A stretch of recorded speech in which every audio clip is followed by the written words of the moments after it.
જ્યાં શાંતિનો સાગર લહેરાય, કરુણામૂર્તિ બુદ્ધ વિહારમાં જીવન સાર્થક થાય, પ્રચ્છિસનો પ્રકાશ ફેલાય, દિલમાં દયાનો દીપ પ્રગટાય. જય ભીમ, જય ભીમ, જય ભીમ. આજે હળવદમાં મૂળ ગામ લીયાના મકવાણા મુકેશભાઈ બુટાભાઈ કે જેમણે પોતાનું નવું સાહસ જે કરેલું છે અને 2 દુકાનો બનાવેલી છે. તો એમાં એક છે ઠંડા પીણાની જોલી પાર્લર દુકાન અને બીજું એક કાર વોશ, રિક્ષા વોશ, બાઇક વોશ, એ પ્રમાણે એક મોટર વ્હીકલ એને વોશિંગ કરવા માટેની દુકાન. અને બંને દુકાનનું આજે એક સાથે ઉદ્ઘાટન હોવાથી અહીં મકવાણા પરિવારના મુકેશભાઈના માતુશ્રી દેવુબેન તેમજ એમના બંને દીકરા વિવેક અને પિન્ટુ અને એમના ધર્મપત્ની તેમજ મુકેશભાઈના ધર્મપત્ની અને મકવાણા પરિવારના તેમજ એમણે આમંત્રિત કરેલા તમામ સગાઓ સ્નેહીઓ, આપ સૌને હું ચંદ્રપાલ બૌદ્ધ કરુણામૂર્તિ બુદ્ધવિહાર મૈત્રીપૂર્ણ હૃદયે વંદન કરું છું. અને મહાકારુણિક તથાગત ગૌતમ બુદ્ધ મહામાનવ બોધિસત્વ સિમ્બોલ ઓફ નોલેજ ડૉક્ટર બાબા સાહેબે બતાવેલા માર્ગ પર ચાલીને, કારણ કે એમણે કીધું કે માનવ જગત માટે, માનવ કલ્યાણ માટે જો કોઈ ઉત્તમ ધર્મ હોય તો એ મહાકારુણિક તથાગત ગૌતમ બુદ્ધનો બૌદ્ધ ધર્મ છે. અને ડૉક્ટર બાબા સાહેબના અનુયાયી હોવાના કારણે એમણે બૌદ્ધ પરંપરા મુજબ આજે આ બંને દુકાનનું ઉદ્ઘાટન કરી રહ્યા છે. ત્યારે આપણે સૌપ્રથમ નમ્ર વિનંતી કરીએ કે મુકેશભાઈ અને એમના માતૃશ્રીને કે તેઓ આવી અને દુકાનનું ઉદ્ઘાટન કરે. તો એમના માતૃશ્રી દેવુબેનને વિનંતી કરું કે તેઓ દુકાનનું ઉદ્ઘાટન આ રીમીન કોડલી અને કરશે. ત્યારબાદ કુટુંબ પરિવારને નમ્ર વિનંતી કે આ મહાકારુણિક તથાગત ગૌતમ બુદ્ધ અને બાબા સાહેબના તસવીરના ચરણ કમળમાં પુષ્પાર્પણ કરશું અને મીણબત્તી પેટાવશું. ત્યારબાદ ત્રિશણ અને પંચીલ લઈ અને આપણે કાર્યક્રમની શરૂઆત કરીશું. તો હું વિનંતી કરું માતુશ્રી દેવુબેન કે તેઓ અહીં એમના દીકરા કે જેમણે ખૂબ જ સારું એવું સાહસ કરેલું છે અને નાના પરિવારમાંથી આવેલા હોવા છતાં ખૂબ જ મોટું સાહસ કર્યું. અને ડૉક્ટર બાબા સાહેબે કહેલું એમની જે આંદોલનની પદ્ધતિ હતી એમાં આર્થિક આઝાદીનું આંદોલન, સામાજિક આંદોલન અને ધાર્મિક આંદોલન. તો આર્થિક આઝાદીના આંદોલનના ભાગરૂપે અને ધર્મના ભાગરૂપે અહીં આ દુકાનના ઉદ્ઘાટન પ્રસંગે આપ સૌને ફરીવાર મૈત્રીપૂર્ણ રીતે જય ભીમ, નમો બુદ્ધાય. માતૃશ્રી દેવુબેનને વિનંતી એમજ એમના કુટુંબ પરિવારને કે આવો આપણે ઉદ્ઘાટન આપેલા.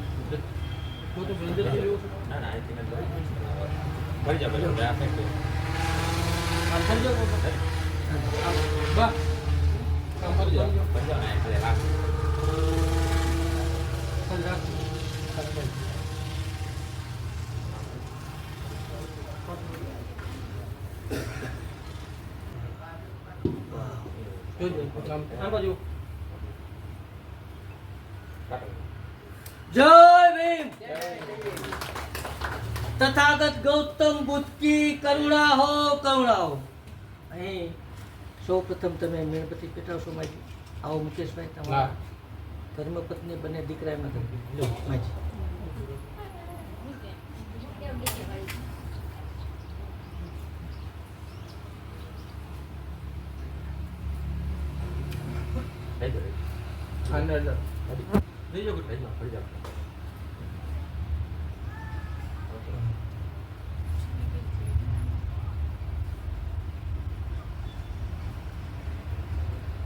પુષ્પાંજલિ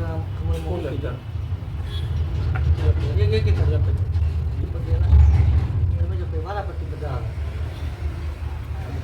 હાથે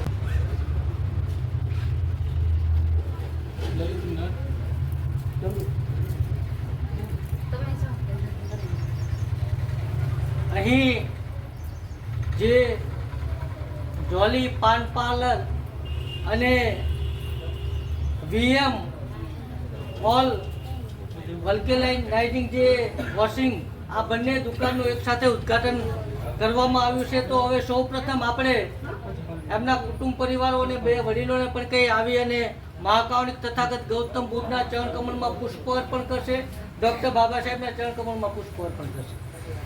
ત્યારબાદ જે લોકોને ત્રિશણ આવડતા હોય એ મારી સાથે બોલશે, અન્યથા મૌન રહેશે.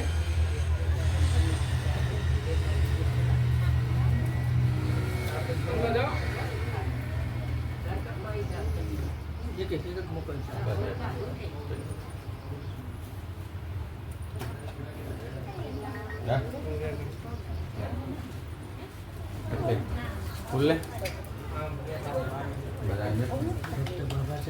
માટે પોતાનું સંપૂર્ણ જીવન સમર્પિત કર્યું. બેટા એ ધ્યાન રાખતો.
તો હવે આપ સૌને નમ્ર વિનંતી, જે લોકોએ મહાકારુણિક તથાગત ગૌતમ બુદ્ધ અને ડૉક્ટર બાબા સાહેબના ચરણ કમળમાં પુષ્પ અર્પણ કરી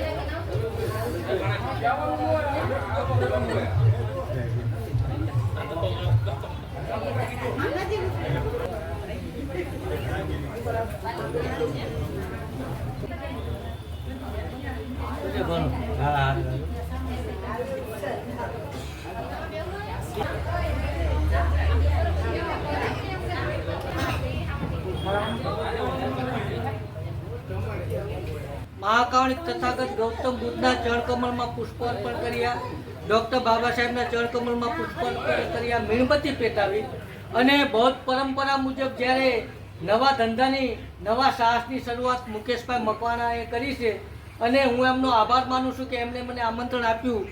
તો અહીં બહુજન સમાજમાં જન્મેલા તમામે તમામ મહાપુરુષો, એમાં સંત કબીર, સંત રૈદાસ, વીર મેઘમાયા જેવા અનેક મહાપુરુષોએ આપણને માનવ બનાવવા માટે પોતાનું સંપૂર્ણ જીવન સમર્પિત કર્યું.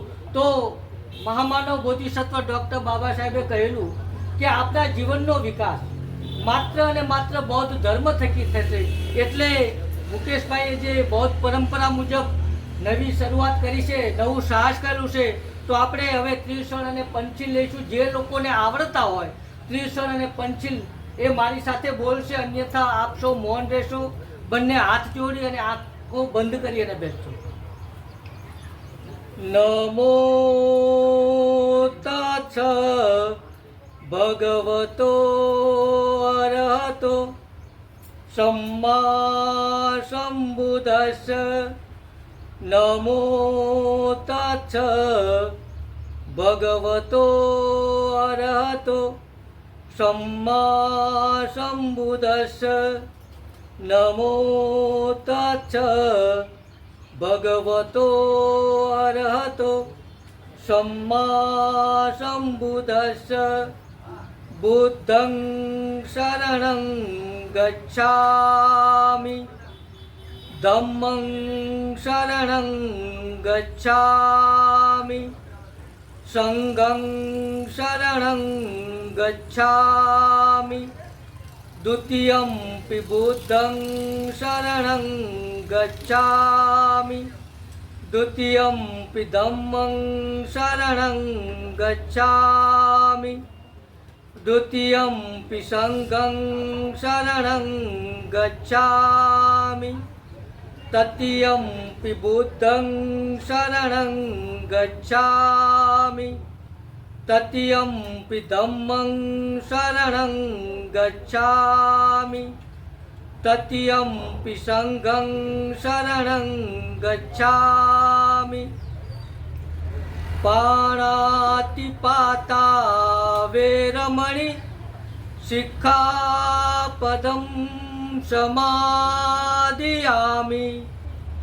અદિન્નદાના વેરમણિ સિક્ખાપદં સમાદિયામિ કામેષુ મિચ્છાચારા વેરમણિ સિક્ખાપદં સમાદિયામિ મૂષાવાદા વેરમણિ સિક્ખાપદં સમાદિયામિ શૂરામેરય મજ્જ પમાદઠાના વેરમણિ સિક્ખાપદં સમાદિયામિ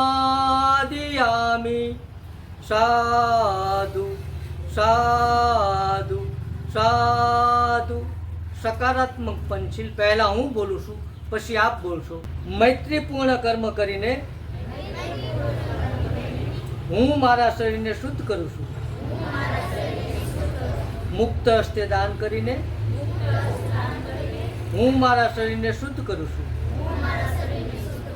શાંતિ સાદગી તથા સંતુષ્ટિનું પાલન કરીને હું મારા શરીરને શુદ્ધ કરું છું. સત્યતાપૂર્ણ સંવાદથી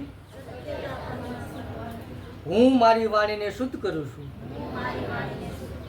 સ્મૃતિ સુસ્પષ્ટ અને પ્રદીપ્ત રાખીને હું મારા મનને શુદ્ધ કરું છું. આપ સૌને જય ભીમ નમો બુદ્ધાય.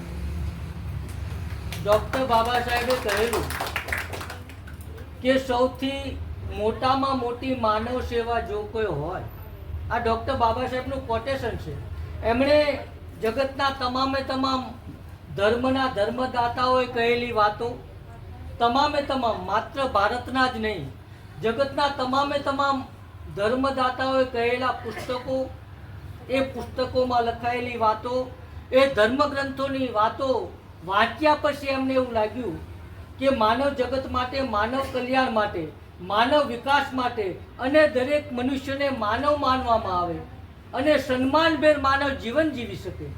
એ પછી અમીર હોય તો ભલે, ગરીબ હોય તો ભલે, સ્ત્રી હોય તો ભલે, પુરુષ હોય તો ભલે, નાનો હોય તો ભલે, મોટો હોય તો ભલે, એ રાષ્ટ્રપતિ હોય તો ભલે અને કોઈ સાવ પામર માનવી હોય તો ભલે, એ શુદ્ર હોય તો ભલે અને બ્રાહ્મણ હોય તો ભલે, એ તમામે તમામને સમાન હક, સમાન તક અને સમાન અધિકાર મળી રહે અને સન્માનભેર ઉચ્ચ આદર્શ માનવ તરીકેનું જીવન જીવી શકે, એના માટે જો કોઈ એક ધર્મ, માત્ર અને માત્ર એક ધર્મ હોય તો એ મહાકારુણિક તથાગત ગૌતમ બુદ્ધનો ધર્મ છે.